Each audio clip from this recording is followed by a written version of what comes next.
E outra coisa, assim, que eu acho que é importante frisar, a gente está vendo essa pirâmide aqui, que foi, na verdade, um resumo do que eu falei para vocês, né? Das divisões, dos períodos que se encaixam aí no planejamento. Consegue ler? Então, aqui a gente tem aqui na base da pirâmide, né, a preparação a longo prazo. Então, aqui se encaixa todas as etapas do planejamento que eu falei, né? Desde a criação do evento, ao primeiro plano de ação, ao segundo plano de ação, ao terceiro, ao programa de treinamento propriamente dito, as seleções das datas, das provas. Então, esse aqui seria a preparação a longo prazo. E aí você vai determinar... Pode ser o atleta criança até idoso. Sim.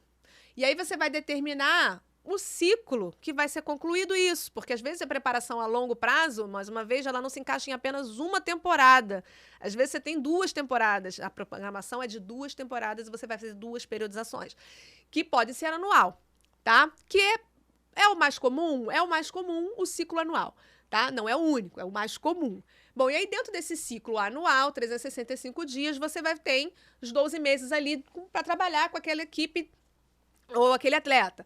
E aí você vai dividir isso em, né, macrociclo, meso, micro e as sessões, angariando o quê? O resultado final, que você já planejou desde aqui, ó, desde a base da pirâmide, tá certo? Raquel, se o macrociclo tiver 1 ano certinho, 1º de janeiro eu cheguei com você, eu quero participar da São Silvestre, 31 de dezembro lá em São Paulo. 1º de janeiro eu cheguei em você, 2023 agora, e 31 de dezembro de 2023 eu quero participar da São Silvestre. Então, o ciclo é anual. A gente vai fazer um macrociclo. Eu posso dizer que nessas condições é sinônimo o ciclo anual, do ciclo anual, macrociclo. Nessas condições, se eu quero fazer uma São Silvestre em 2024 só, e chego em 1º de janeiro de 2023, mas estou fazendo ela daqui a 2 anos. Então, o meu ciclo não é anual, vai ser de 2 anos. E eu vou planejar fazer um macrociclo de 2 anos, seria sinônimo da mesma forma ou não? Você vê diferente? Não, eu vejo diferente, porque aí, na verdade, você teriam 2 macrociclos, né? Não, mas a gente poderia fazer um macrociclo de 2 anos? Ah, sim, pode. Posso você pode chamar fazer, assim pode, também? pode chamar. E aí, assim, vou pegar o teu exemplo de 1 ano, né? O indivíduo começou no dia 1º de janeiro, ele virou a chave, ele quer fazer daqui a 1 ano a São Silvestre. E aí, eu não posso simplesmente começar com ele, então começa a correr. Não é assim. Preparação a longo prazo. E aí, dentro dessa preparação a longo prazo, tem alguns dias da semana que, de fato, a gente vai fazer muito pouco, porque eu estou avaliando, estou estabelecendo as condições, é o primeiro plano, né? Acho Primeira que isso ficou etapa do claro plano aqui de no ação. podcast. Você Então, conseguiu. o que eu preciso fazer nessa fase? Tá certo? É o que a gente chama de pré-temporada. Pré-temporada, onde eu estou estudando as minhas condições, o meu atleta, as provas, o que ele vai fazer. Então, é pré-temporada. Então, quando a gente tem, por exemplo, um planejamento de fazer pegando o seu gancho, né? Daqui a 2 anos eu quero fazer aquela prova. Então, eu já estabeleci que o objetivo principal é ele chegar numa performance máxima em 2 anos. Dá para queimar etapa. Não dá para queimar etapa. Exatamente.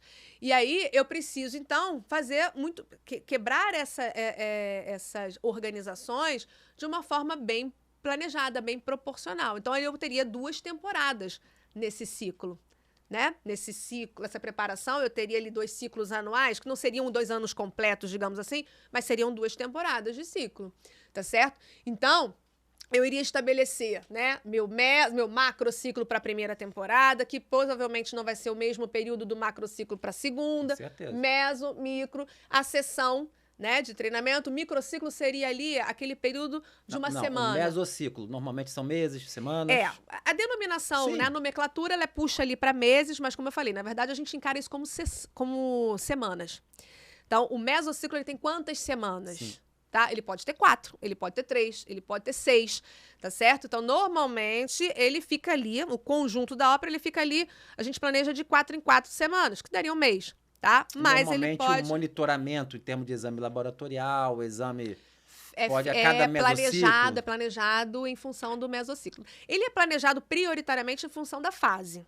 Fase geral, vou ter quantas avaliações? A fase preparatória, eu tenho quantas avaliações? E aí isso vai se encaixando dentro desse mesociclo. Mas é associado. Sim. A gente tem a coluna vertebral que foi pensada desde o início, mas dependendo desse monitoramento, da resposta do seu atleta, outras variáveis intervenientes, sei lá, ele era casado, separou, coisas aconteceram, e aí você pode, obviamente, mudar um pouquinho o plano, não preciso seguir aquele plano original que não está dando certo. É isso que eu estou querendo dizer. Isso. Como se fosse uma prova de maratona. Cara, tem alguma coisa que não está funcionando, esse carboidrato em gel, troca. né? Então, importância aí do monitoramento, né, de carga e das reavaliações, talvez entre cada mesociclo, entre cada bloco, para quando eu vou começar aquele mesociclo, a gente consiga ser mais assertivo. Então, aí, só para finalizar, né, acho que essa ideia que é importante, essas fases, elas não são, né, chaves fechadas, né, fases fechadas, tantas semanas, tantos dias, tantas sessões, elas vão variar em função da objetividade de cada uma delas e do treino. E aí, você me pergunta, Tiago, qual dessas fases, então, é mais importante? Eu te digo com toda certeza, dessas aqui, a fase mais importante é a sessão de treinamento. Ali é onde tudo acontece. Ali é onde você vê o que deu certo, o que não deu certo, o que você planejou, o que você precisa melhorar. Ali é onde você controla tudo. Então, uma grande parte dos profissionais, eles acham que você fez a avaliação, prescreveu e ele vai cumprir, né? Seja ele de atleta amador ou não. Não, na verdade, a sessão de treinamento ela é uma avaliação constante. Ali você controla, ali você monitora, ali você quantifica, ali você vê os resultados em diferentes esferas, né? Então, a sessão de treinamento ela é, de fato, muito importante. Isso tem que ficar claro para o atleta, isso tem que estar claro para a equipe técnica, isso tem que estar claro para o atleta amador. Para o nutricionista esportivo, para a equipe técnica, né? E para o atleta amador de academia, que, por vezes, quando a gente fala de periodização, eles acham que isso aqui não se encaixa. Pelo contrário, isso aqui se encaixa bem. É um dos principais, claro do que isso. É um dos principais motivos pelos quais o cara da academia não tem resultado. Né? Quer dizer, resultado ele pode até ter, mas ele não tem eficiência no trabalho. Então, por quê? Porque isso não é aplicado. A sessão de treinamento, o controle de carga interna, o controle de carga externa, isso tem que estar muito bem estabelecido, amarrado. Né? Eu perdi uma sessão. Ok, então na próxima sessão isso vai ser replanejado. Tá certo? Então, sim, existem várias ferramentas que a gente pode até falar mais à frente, num outro momento, né, desse controle de carga, porque controle de carga é uma aula à parte, né? A gente fala aqui, sem sombra de dúvida, 2 horas só sobre controle de carga. Mas que aquele é resultado ali, que é a ponta do iceberg, né? Então, o resultado, quando a gente vê o atleta lá, o Michael Jordan, o Michael Phelps, aí você vai pro Rafael Nadal, lá na época, lá o Zico, Cristiano Ronaldo, o Messi, você vê o ápice, na verdade, tem todo um iceberg por baixo, submerso, que em geral é esse monstro, esse tamanho gigante aqui mesmo, aponta ali e vê só o resultado. Sendo o resultado satisfatório ou não, depois vai ser as reavaliações, e entre aquele resultado da ponta e chegar aqui na base da pirâmide de novo, estaria mais ou menos no período off, de férias, voltando, recuperando, para depois iniciar tudo novamente. Se a gente pensa numa prova única, vamos pensar, né? Medalha. Atleta de MMA. O atleta de MMA é uma luta, ele leva 6 meses, uma luta, às vezes 1 ano, às vezes o programa já vai fazer uma luta só num ano.